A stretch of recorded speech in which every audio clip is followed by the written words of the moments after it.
Agora falarei do número 9 invertido de cabeça para baixo, que é o número 6. Esse número 6 significa a união do espírito e da matéria, que muitas bruxas acreditam que é a formação do anticristo. O número 6 significa a resolução dos problemas, e o que o anticristo irá fazer na Terra, se não é resolver o problema do mundo. O número 6 significa idealismo. O anticristo se apresentará com muitas ideias de mudança para o mundo. O número 6 simboliza a estrela de 6 pontas, que significa impor os seus ideais a todos os outros. O que o anticristo irá fazer é impor os seus ideais na humanidade, e se não aceitar morrerá. O número 6 significa a besta. O número de um homem significa o mal e a imperfeição. O número 6 significa a cura. O falso profeta no governo do anticristo fará muitos milagres, porque eles escolheram o ano de 2001. Repare que o número de 2001 é a junção de 4 algarismos, que são os números 2, 0, 0 e 1. Agora é só somar esses números, e terá o número 3, que significa a trindade satânica, que é o dragão, o anticristo e o falso profeta. O ano de 2001 que deu início à nova ordem mundial. O seu número está ligado com esses 3 seres malignos que farão parte dessa nova ordem mundial. A cor do número 3 está ligada com a cor verde, que é sagrada para os muçulmanos, quem foi usado para derrubar as Torres Gêmeas, o muçulmano Osama Bin Laden, que foi comprado, e quem criou o seu grupo terrorista foram os Illuminatis, que também financiaram o grupo, e também planejaram a queda das 2 Torres Gêmeas. O terrorismo está sob o controle desses senhores do mundo, e só atacam quando recebem ordem dos Illuminatis. Se os presidentes não obedecerem aos acordos com esses homens poderosos, os seus países são bombardeados pelo terrorismo. O número 3 significa vibrações e comunicação com os espíritos das trevas. O número 3 mais 3, ele mesmo dá um número 6, que é o 3 mais 3. O número 3 vezes 3, ele mesmo dá um número 9, que é o 3 vezes 3. O ano 2001 somado dá um número 3. Eu não estou aqui para mentir.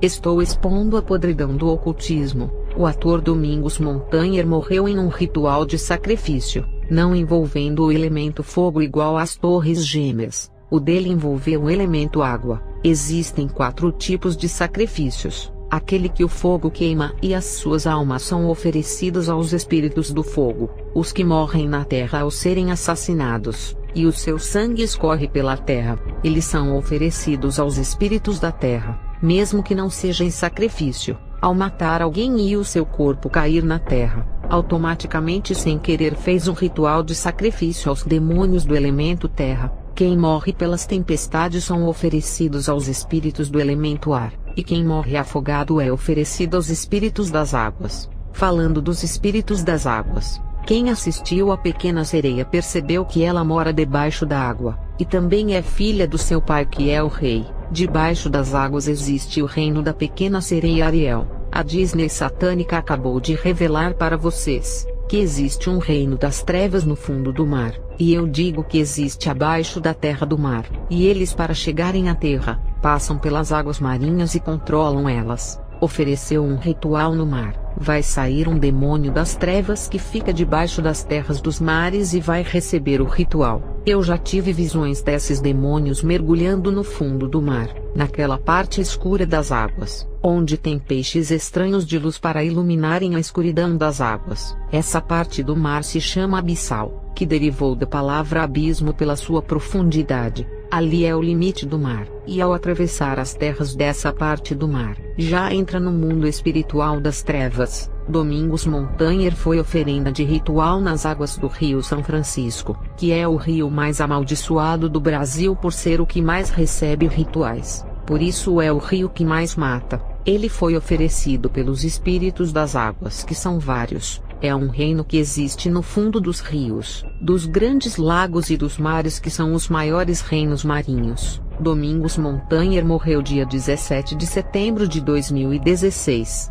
Escolheram o mês de setembro, que é o mês 9, que já falei o significado. O ano escolhido para oferecê-lo em sacrifício foi 2016. Se somar o número de 2016, que é 2, mais 0, mais 1 e mais 6, A soma do número 2016 é 9. O número 17, que foi o dia que ele foi oferecido, significa o número da morte. O número 17 somado a 1 mais 7 dá 8. O número 8 significa o infinito, que é aquilo que não tem fim no mundo espiritual. O número 8 significa a eternidade, que foi para onde a alma de Domingos foi, para um lugar eterno onde não se pode morrer, onde o bicho nunca morre. O número 8 está associado à prosperidade e à multiplicação. Quando a Globo ofereceu Domingos no ritual, a sua novela teve audiência, o que significa prosperidade e multiplicação. Falarei de várias áreas de adivinhações dentro do ocultismo. Isaías 8 verso 19, quando vos disseram, ide consultar algum médium que fale com os espíritos, adivinho ou alguém que saiba murmurar encantamentos, porquanto o povo costuma recorrer aos seus deuses e aos mortos em favor dos vivos. Isaías 19 verso 3, o espírito dos egípcios será aniquilado no seu íntimo, confundirei o seu conselho e reduzirei seus planos a nada. Em desespero sairão em busca dos seus deuses vãos, consultarão seus ídolos, necromantes, médiuns, adivinhos e até ilusionistas. Hoje temos necromantes, que são os espíritas kardecistas, que invocam os mortos para consultarem através de bolas de cristais. Os médiuns, que recebem os espíritos em seus corpos para passarem mensagens do além. Fala dos adivinhos e também de mágicos ilusionistas. Tudo isso Deus abomina. 1 Crônicas 10 verso 13. Assim Saul morreu, por causa da sua infidelidade para com Deus o Senhor, porquanto não havia obedecido à palavra de Deus. E além disso, procurou uma médium tentando consultar os mortos. Saul foi enganado ao consultar uma médium, e na palavra de Deus ele já havia alertado. Saul não era inocente. Hoje tem as modernas variedades de engano. Os necromantes consultam os mortos, e tem deles que recebem espíritos em seus corpos. Tem os tarólogos que usam 78 cartas esotéricas para adivinharem, e os cartomantes usam o baralho normal para adivinhar. Levítico 20 verso 6. Aquele que recorrer aos necromantes e aos adivinhos para se prostituir com eles, voltar-me-ei contra esse homem e o eliminarei do meio do meu povo. Deus fala de eliminar os que praticam a necromancia e os adivinhos. Hoje é a mesma coisa. Quando ele quer eliminar, ninguém pode impedir. Várias bruxas da minha época na década de 80 foram eliminadas. Os astrólogos também fazem adivinhações através dos astros, e tem aqueles que usam os búzios. Levítico 20 verso 27. O homem ou a mulher que entre vós invocarem os espíritos dos mortos, forem médiuns, adivinhos ou se envolverem com obras de feitiçaria, serão sumariamente condenados à pena de morte por apedrejamento, e seu sangue cairá sobre eles. Deus fala em pena de morte, hoje não mudou. A pena de morte é espiritual lá no inferno. Na quiromancia, fazem as leituras através das linhas das mãos. Os quirólogos fazem previsões, e se qualquer crente que esteja firme e livre de qualquer legalidade, ao encontrarem um quiromante e lhe oferecer a sua mão para a leitura, está abrindo legalidade no mundo espiritual para os demônios trabalharem em sua vida.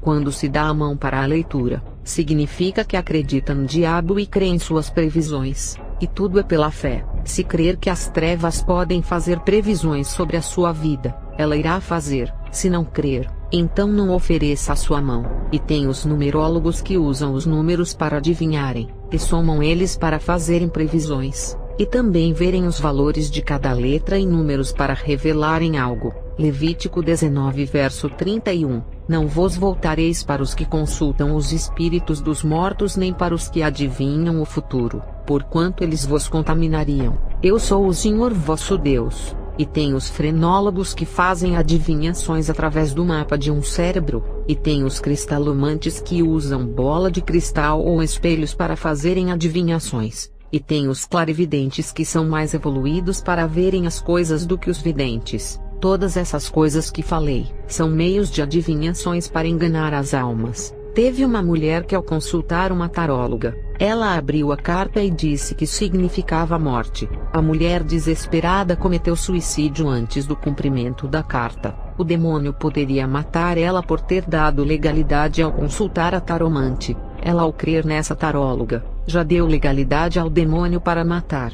Ao consultar, já abriu a legalidade para isso acontecer. Essa mulher cometeu suicídio antes de saber se a carta iria se cumprir. Talvez não aconteceria nada com ela quando Deus tem promessa. O demônio não pode fazer nada quando Deus tem promessa, e não se cumpre as adivinhações de morte. Esse terreno de adivinhações é perigoso, onde as pessoas, querendo saber dos seus futuros, procuram esses instrumentos do diabo. Tem faculdades que estão ligadas às práticas espíritas, como a parapsicologia e a cosmologia. Eu recomendo que não façam essas faculdades, que não têm nenhum proveito. Falarei do perigoso livro de São Cipriano. Cipriano nasceu em Antioquia, região entre a Síria e a Arábia, que na época pertencia ao governo da Fenícia. Ele nasceu no ano 25 depois de Cristo, filho de pais ricos e pagãos, que induziram Cipriano nos estudos da feitiçaria e magias ocultas, alquimia,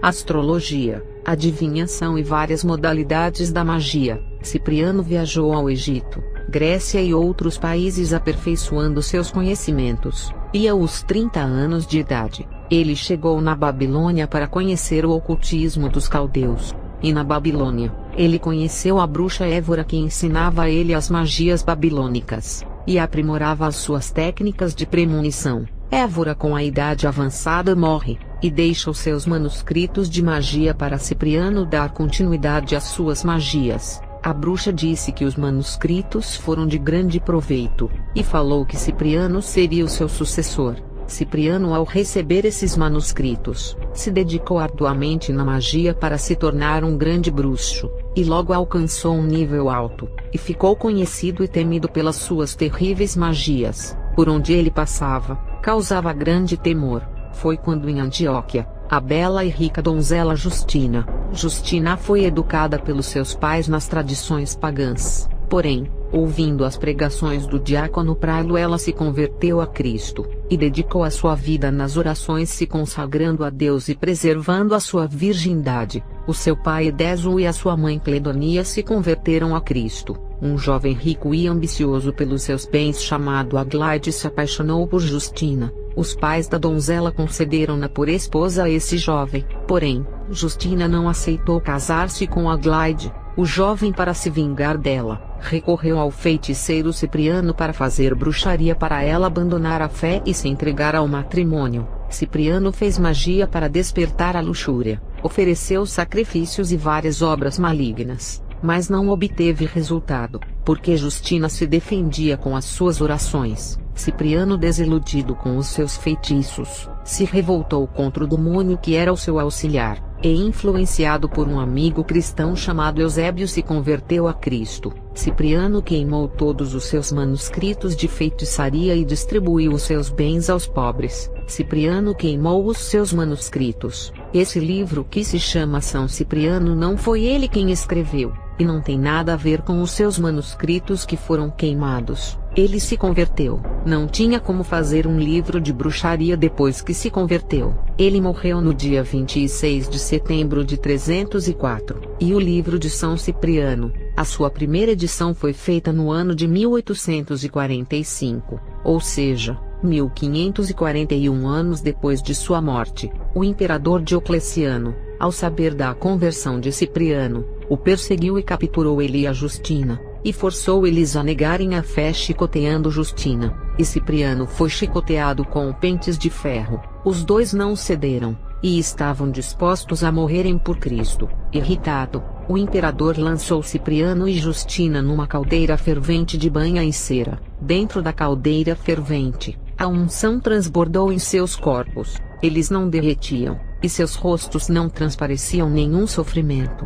O feiticeiro Atanásio, que tinha sido discípulo de Cipriano, falou que as torturas não surtiam efeitos devido a alguma magia que seu ex-mestre lançou. Na tentativa de desafiar o seu ex-mestre Cipriano e elevar a própria moral, Atanásio invocou os demônios e atirou-se na caldeira quente. Seu corpo foi consumido pelo calor em segundos. O imperador Diocleciano ordenou a morte de Justina e Cipriano, que foram decapitados no dia 26 de setembro de 304. Eles foram mártires com outros cristãos, Os corpos deles ficaram expostos por 6 dias, e depois os cristãos os recolheram e os levaram para Roma, e deixaram aos cuidados de uma senhora chamada Rufina, no Império de Constantino. Os restos mortais foram enviados para a Basílica de São João Latrão, e a Igreja Católica o canonizou como São Cipriano, e a sua imagem é adorada pelos católicos, e Justina é a Santa Justina para a Igreja Católica.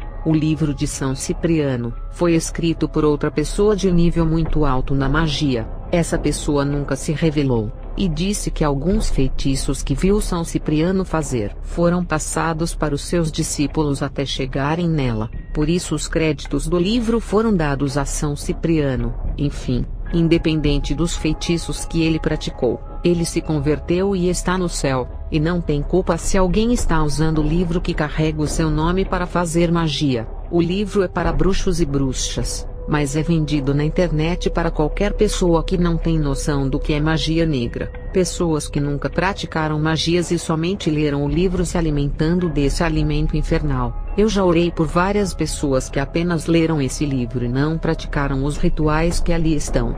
2 adolescentes, ao comprarem esse livro, tiveram problemas espirituais. Uma moça ficou perturbada, começou a ter pesadelos, insônia e depressão, e um rapaz começou a ver vultos, e disse que um homem de capa preta aparecia em seu portão. Um homem disse que um espírito se materializou e parou ele na rua à noite, e falou do livro que ele estava lendo. Uma mulher disse que ouvia vozes em seu ouvido, dizendo para se matar ao terminar de ler o livro inteiro.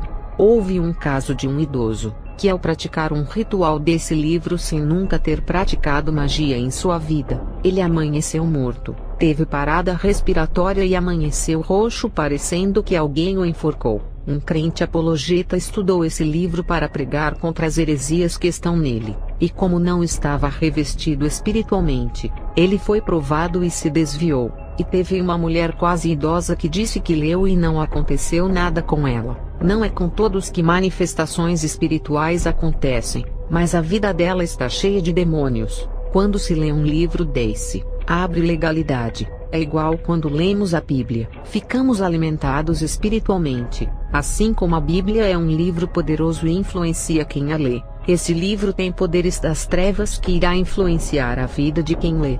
Falarei das inspirações das trevas. Eu já vi bruxas sendo inspiradas para escreverem livros de rituais, e quando o demônio as possui para escreverem os livros, revelando coisas ocultas de como abrirem portais do inferno para chamarem demônios. Tem demônios que mandam sacrificar um bode preto e faz um ritual, e depois arranca a pele do bode e faz a capa do livro. Esses livros que são feitos de couro de animais ritualizados, são poderosos para a magia. Tem livros que têm o mesmo perigo do livro de São Cipriano. A bruxa mestra um dia disse que um demônio se materializou em um homem, e se assentou na cadeira e escreveu um livro de bruxaria. A psicografia é a capacidade atribuída a certos médiuns de escreverem mensagens ditadas por espíritos. Chico Xavier ouvia os demônios falarem em seu ouvido, dizendo que era a pessoa que morreu. Ele ouvia e escrevia tudo o que era falado. Só estou falando o nome dele porque já morreu,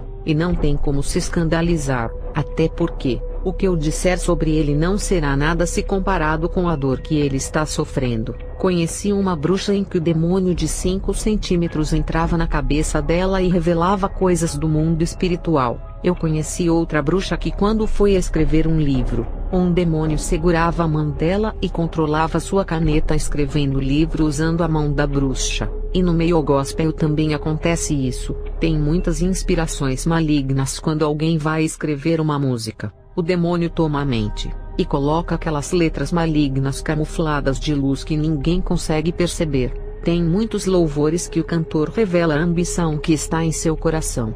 Quando fala de conquistas materiais, sonhos financeiros e exaltação que conseguiu com grande status. Outros louvores são de vingança contra o seu irmão. Provoca o crente que o magoou, não perdoa ele, tratando-o como se fosse o seu inimigo. Louvor que critica e joga indireta para o irmão, expressando um coração cheio de mágoa, tratando o próximo como se fosse o demônio que age em sua vida. E temos que colocar em nossa mente que o nosso inimigo é espiritual, e não carnal. As nossas armas não podem ser carnais lutando contra o próximo que é de carne. As nossas armas são espirituais, para lutarmos contra os espíritos do mal. Qualquer louvor que trata o seu próximo como inimigo é do diabo, porque quem odeia a imagem e semelhança de Deus é Satanás. Todo louvor tem que ser cristocêntrico de adoração a Deus. Qualquer louvor que louva o material, o financeiro, ou que louva a mulher ou o homem não é de Deus. Qualquer louvor que o cantor se exalta por ter conseguido ficar rico, e humilha o seu irmão que era contra ele, não foi inspirado por Deus. E livros evangélicos também têm essas inspirações malignas. Os mesmos demônios que estão inspirando as bruxas para escreverem livros e comporem músicas, são os mesmos que estão inspirando os compositores e os escritores gospel. Falarei da Matrix, que é a prisão da modernidade. A Matrix já foi revelada em filmes, e só os cegos que não perceberam. A Matrix ela é conforto, e gera um sono profundo. Nesse mundo muitas igrejas estão dormindo, e não querem acordar. É por isso que existe um comodismo, tudo é normal. O diabo não está trabalhando, aquilo não é pecado, é uma cultura, tudo é usos e costume. O diabo não está ligado a essas coisas. Já somos vitoriosos. A igreja dormiu, e não acorda para enxergar o mal. Quem está dormindo não pode ver o mal que está em sua volta. Ou você fica acordado vigilante ou dorme. Mateus 26, verso 36 ao 38. Então Jesus foi com seus discípulos para um lugar chamado Getsêmani, e lhes disse: sentem-se aqui enquanto vou ali orar. Levando consigo Pedro e os 2 filhos de Zebedeu, começou a entristecer-se e angustiar-se. Disse-lhes então: a minha alma está profundamente triste, numa tristeza mortal. Fiquem aqui e vigiem comigo. Jesus pede para os seus discípulos vigiarem. Está dizendo: não durmam, e continuem acordados para ficarem vigiando. Mateus 26, verso 40 e 41. Depois voltou aos seus discípulos e os encontrou dormindo. Vocês não puderam vigiar comigo nem por uma hora? Perguntou ele a Pedro. Vigiem e orem, para que não caiam em tentação. O espírito está pronto, mas a carne é fraca. E o que acontece hoje é que a igreja não está ligada no mundo espiritual, e caiu em um sono profundo. No filme Matrix, as pessoas conectam as suas mentes nos computadores e dormem, ficando presas dentro do computador que é a Matrix, e tudo dentro do computador é digital e moderno, simbolizando os dias de hoje, que é a era da tecnologia que oferece conforto. Até para pagar contas não precisa ir até o banco, e usa o aplicativo. Esse comodismo da igreja é porque não tem dificuldades, e a tranquilidade do povo de Deus fizeram com que caíssem em um sono profundo. A igreja comeu a maçã envenenada de Satanás, e caiu no sono da morte espiritual. Já perceberam que quando uma pessoa está com sono pesado, parece que está morta? Você balança a pessoa para lá e para cá e não acorda. É o que acontece hoje. Os espirituais que estão acordados balançam a igreja dizendo: acordem, vocês precisam vigiar. Os lobos infernais estão ao derredor querendo tragar vocês. A igreja é sacudida com as revelações e não acordam. Balançamos os irmãos para lá e para cá e não acordam, e continuam duvidando, não creem, zombam e até criticam. As revelações chegam até os ouvidos e ficam até a porta e não entram. As portas dos ouvidos estão fechadas com comichões. Querem continuar presos na Matrix cheia de ilusão que prende as pessoas. A Matrix é uma realidade falsa desse mundo, que mostra um caminho irreal. As delícias desse mundo parecem um paraíso onde todos bebem e dançam pensando que estão felizes. A Matrix é esse mundo onde todas as pessoas estão dormindo, e não podem ver o que está acontecendo em oculto. Até esqueceram que Jesus está voltando. Na Matrix, as pessoas continuam presas e praticando os mesmos pecados. Não existe livre-arbítrio para eles, porque praticam as mesmas coisas para saciarem as suas carnes e não conseguem parar. Todos os domingos assistem futebol, e todos os sábados saem para os bailes na madrugada. Todos os finais de semana fazem aquela churrascada com cervejas. As suas vidas é um ciclo de pecados e prisões. Vocês caminham em círculos e passam pelas mesmas coisas. As suas rotinas não mudam. Parem de caminhar em círculos, e andem em linha reta para viverem a novidade de Deus por cada lugar que passarem. Outros estão viciados em games e seriados. Não vivem mais as suas vidas e vivem dentro dos games e seriados. As suas almas estão presas dentro das tecnologias. Vocês vivem no mundo virtual e estão presos. Outros são viciados em redes sociais só conversando. Pedro lançou a rede no mar e pescou muitos peixes. Jesus disse: Pedro, te farei pescador de homens, e lançará a rede do evangelho e ganhará muitos. O diabo ouviu isso e disse: Irei também construir uma rede, e vou lançar ela e pescar muitas almas.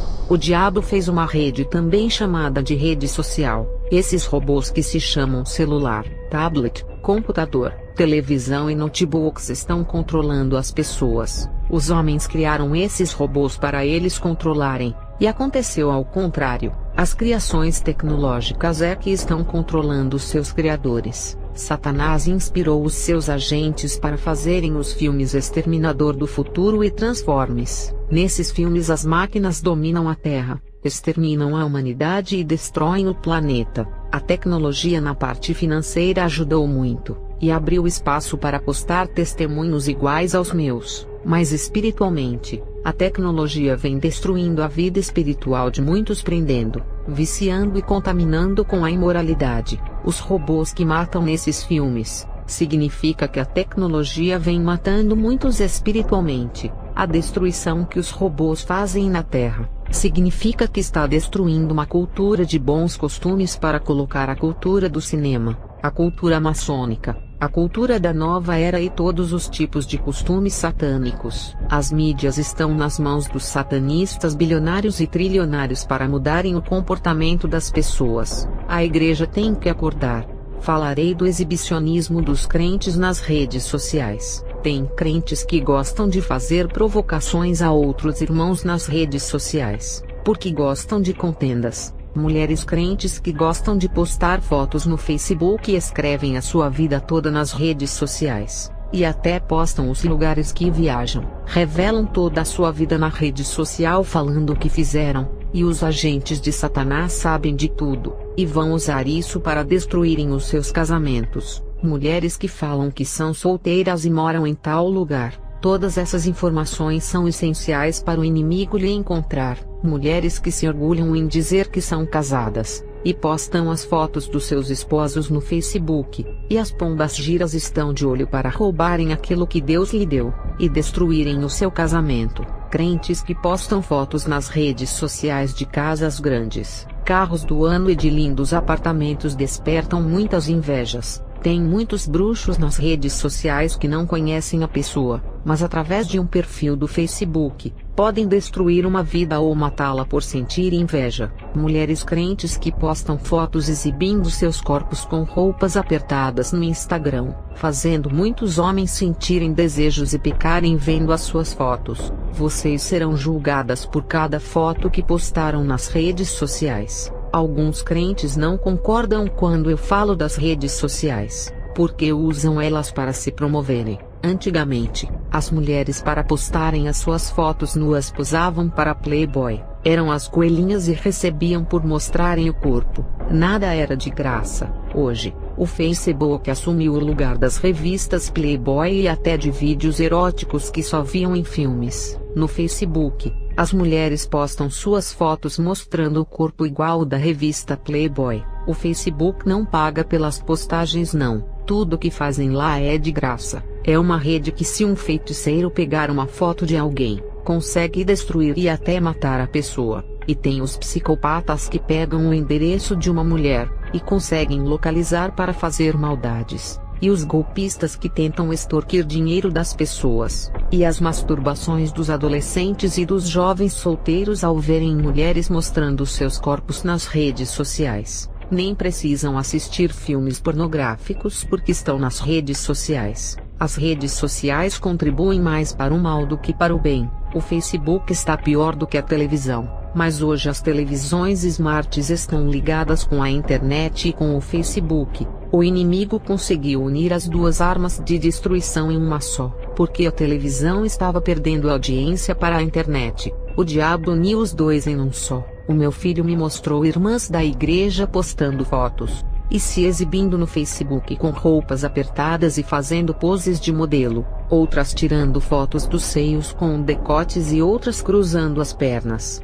e tiravam as fotos das pernas e postavam no Facebook. Mulheres dessa maneira não são valentes iguais a Débora da Bíblia, e não têm condições de se salvarem, por agirem iguais meretrizes nessa Babilônia eletrônica que é a rede social. Mulheres que representam um círculo de oração da igreja e até pregam no altar. A Matrix desse mundo cegou elas, não sabem das suas verdadeiras identidades, não sabem se são cristãs ou se pertencem a esse mundo, e ainda acreditam que são mulheres de Deus. Isso só pode ser o sono da Matrix que está causando esse delírio. Uma pessoa dormindo pode falar coisas que ao acordar não sabe nem o que falou. Tem muitos casos de pessoas que falam dormindo, e espiritualmente tem pessoas que falam por falar, e pecam e não sabem dizer se pecou. Tem pessoas que postam fotos sensuais nas redes sociais e falam: eu sou mulher de Deus e sou salva. Não sabe o que está dizendo.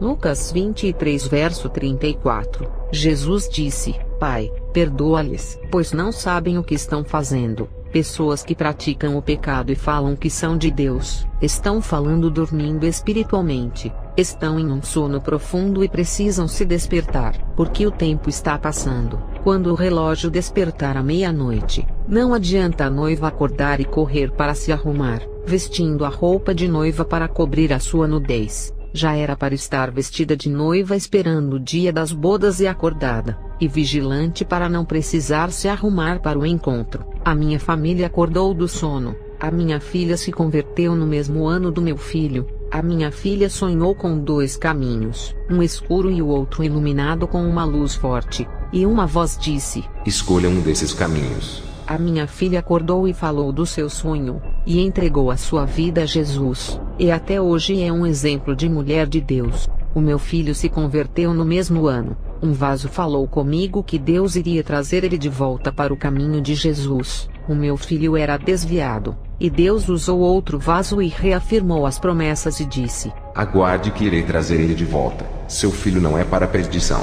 Porque quando ele era crente, os próprios crentes começaram a criticar ele, e mesmo fraco com as pedradas ele disse assim: se eu estou em pecado igual esses irmãos estão dizendo, eu imploro, Senhor, não me deixe ir ao inferno.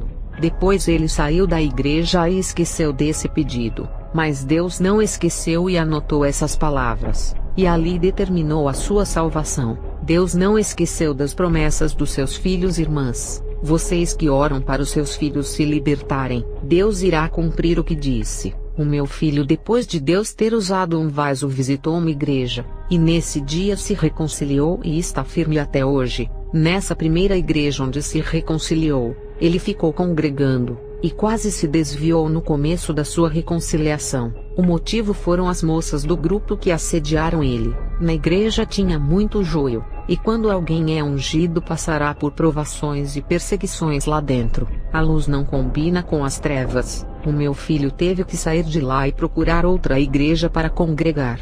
Meu esposo era o mais rebelde, e Deus usou um vaso e disse: o seu tempo está acabando. Se não entregar a sua vida, irá morrer, e o inferno lhe espera. Se queres que os anos de sua vida acrescentem, aceite como seu Salvador o dono da vida que pode prolongar a sua vida. Ele tem a chave da morte e pode lhe entregar a ela. Ele tem a chave do inferno e pode abrir uma porta para você entrar. O meu esposo, furioso com o vaso que Deus usou para o confrontar, continuou em seu pecado, bebendo nos bares e jogando sinuca. Meses depois ele sentiu uma dor forte no estômago e foi ao hospital.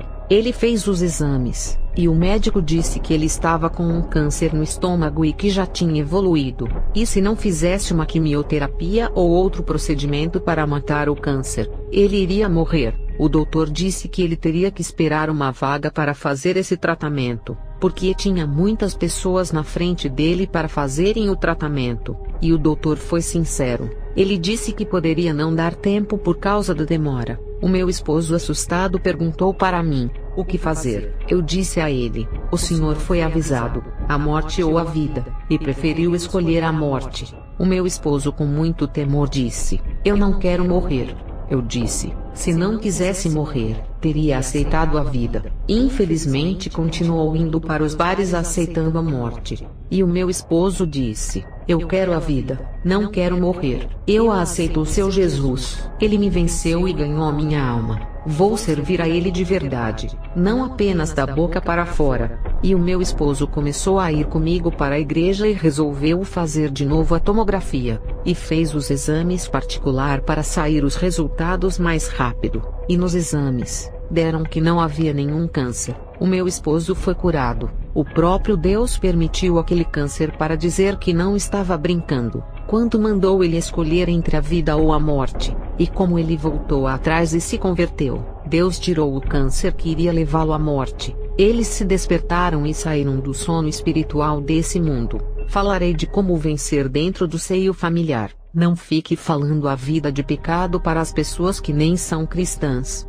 Eles vão zombar de vocês dizendo: vão para a igreja todos os dias, e a vida dos filhos estão na destruição. Cadê o Deus deles? Quando os curiosos vizinhos que gostam de espalhar mexericos perguntavam dos meus filhos, eu dizia: eles estão bem. E na verdade a vida dos meus filhos não estavam bem por estarem no mundo sofrendo. Tem irmã que o filho está na droga e sai falando para o bairro inteiro: ninguém vai libertar o seu filho. E a senhora sabe muito bem quem é o libertador. Tem cristãos que escandalizam a sua própria família, ao falarem que o seu marido bebe e está desempregado. Fala que a sua filha chega à meia-noite dos bailes e que o filho está nas drogas. Quem vai libertar a sua família é Jesus. Só para ele é que tem que falar. Tem mães que xingam seu filho com vários nomes terríveis. Isso irá trazer maldição na vida do seu filho, a vida de uma criança ou de um jovem que está começando a viver.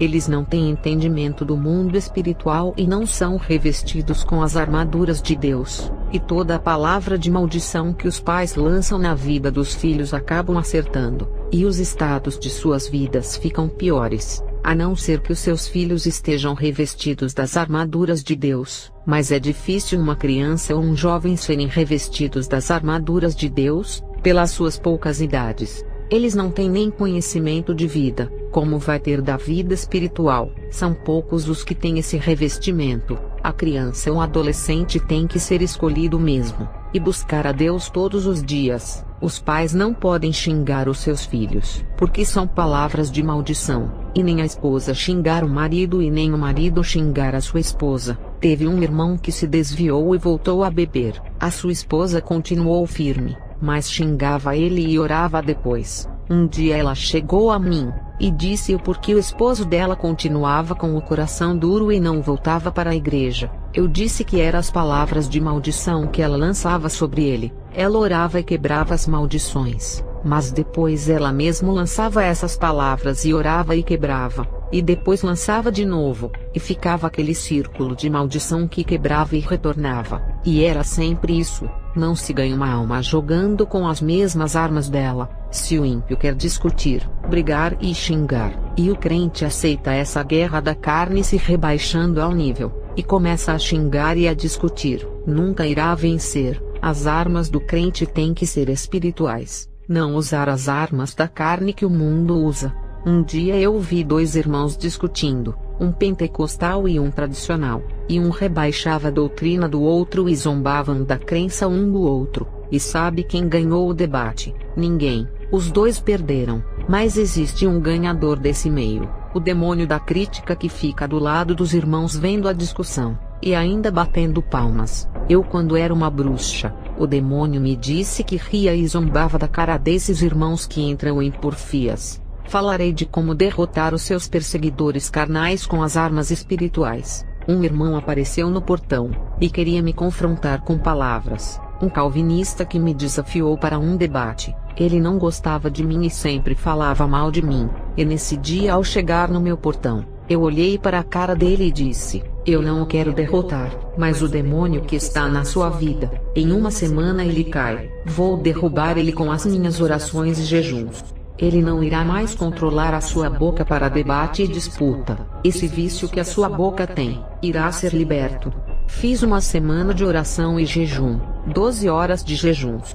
E quando encontrei esse irmão, ao olhar para mim, O seu rosto já não transparecia aquele ódio e ira de antigamente, e aquele irmão com a voz mansa me pediu perdão arrependido de ter me insultado, e ali o Senhor me revelou que afastou o demônio da porfia e o irmão estava livre. Quando alguém é liberto de um demônio, a gente consegue ver que houve uma mudança, a pessoa não é mais controlada e nem influenciada. Esse negócio de eu sou pentecostal, eu sou tradicional, eu sou calvinista, eu sou luterano, tudo isso é divisão. Jesus não veio criar correntes diferentes de seguidores. Jesus veio e criou um caminho só que se chama Ele. Não criou várias placas para quando chegar no céu, criar um lugar para a Assembleia, outro lugar para Deus é amor, um lugar para Batista. Jesus criou um só lugar para todos. Não há divisão. O lugar preparado para a igreja é grande para receber multidões de crentes, mas não há divisão. A igreja é uma só, a noiva é uma só, o povo de Deus é um só. Outro crente foi na campanha do lar de meu esposo. Nesse dia, ele estava em jejum e oração para fazer o culto no lar. O irmão que não gostava dele foi nesse dia para o confrontar. Quando meu esposo disse: "Alguém tem alguma bênção para falar?", o irmão levantou a mão para escandalizar o meu esposo na frente das pessoas. Quando o irmão olhou no fundo dos olhos do meu esposo, o demônio se manifestou e disse que odiava o meu esposo. E quando meu esposo expulsou aquele demônio, o homem falou tudo, que não gostava do meu esposo e não sabia o porquê, e disse que acreditava que o meu esposo era um homem de Deus, porque ao olhar para os olhos dele, viu duas bolas de fogo. Teve uma irmã que foi na minha casa e começou a reclamar da liderança do seu pastor. Ela queria que eu concordasse com ela. Eu ficava calada e não falava nada, e não concordava quando ela me pedia uma opinião.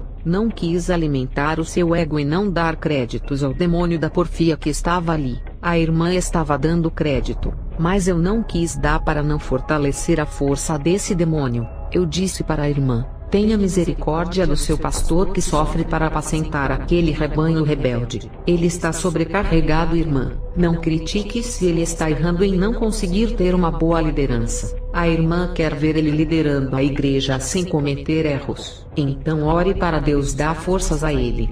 E a irmã concordou comigo. Se a igreja quando ouvisse os erros e orasse para Deus dar forças, as coisas seriam espirituais porque Deus iria levantar. A igreja vê o irmão cair, jogam pedras e não ajudam, vê alguém pecar e espalham o pecado da pessoa escandalizando o pecador. E se ajudasse o irmão ao invés de espalhar os seus pecados, com certeza ele iria se levantar. A igreja tem que parar de guerrear entre eles mesmos, e direcionar o foco de suas guerras para os inimigos espirituais. É tanto mexerico que fazem entre eles que não agradam a Deus. Falarei do discernimento sobre todas as coisas da terra. Tudo na nossa vida temos que usar o discernimento das coisas. Ter discernimento sobre as escolhas de amizade. Ter discernimento sobre com quem irá se casar para não sofrer e terminar em divórcio. Ter discernimento ao escolher uma igreja para congregar. Igrejas são apenas templos, e os seus nomes denominacionais são apenas placas que não salvam ninguém. Mas terá que escolher um desses corpos de Cristo para congregar. O que irá lhe salvar é a sua vida que leva diante de Deus. Mas a escolha de uma igreja espiritual pode lhe ajudar na caminhada e fortalecer a sua fé, e auxiliar o seu crescimento espiritual, diferente de congregar em uma igreja da carne, que pode atrapalhar a sua caminhada incentivando a prática do pecado, ensinando doutrinas humanas que nada acrescenta, e pode retardar o seu crescimento espiritual, e ainda atrasar o chamado que Deus tem em sua vida, a sua vocação para aquele cargo que Deus o quer usar e levantar a sua vida, pode não se cumprir. Tem ministério que impede o obreiro de ser aquilo que Deus almejou para ele. Tenha discernimento na hora de escolher um emprego. Tem emprego que irá tirar você dos cultos à noite, ou fazer você viajar muito ficando longe da sua esposa. A maioria das traições são por causa do tempo que um casal fica longe do outro. Tem emprego que irá lhe tirar da obra de Deus. E o que é mais importante, ajuntar tesouro no céu ou na terra. Tem irmãos que falam assim: o homem viverá do suor do seu rosto.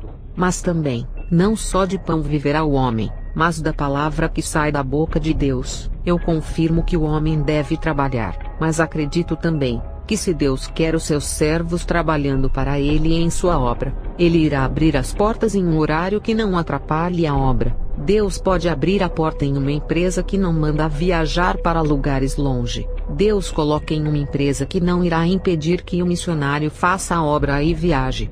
E para quem deseja fazer uma faculdade e estudar à noite, o meu filho fez a dele online sem precisar sair de casa. O meu esposo, quando percebeu que a empresa iria atrapalhar a sua vocação ministerial, ele decidiu trabalhar por conta própria, e assim conseguiu ter o seu tempo livre para Deus. Tenha discernimento quando for ler alguma coisa. Tem irmãos que perdem o tempo deles lendo jornais e revistas políticas, ao invés de lerem a Bíblia. Tem jovens que ficam lendo mangás, HQS, gibis, revistas de desenhos e perdem o tempo deles. Tem irmãs que ficam vendo roupas de moda em revistas, nas redes sociais e o dia inteiro nesses grupos, mas não ficam 30 minutos orando na presença de Deus.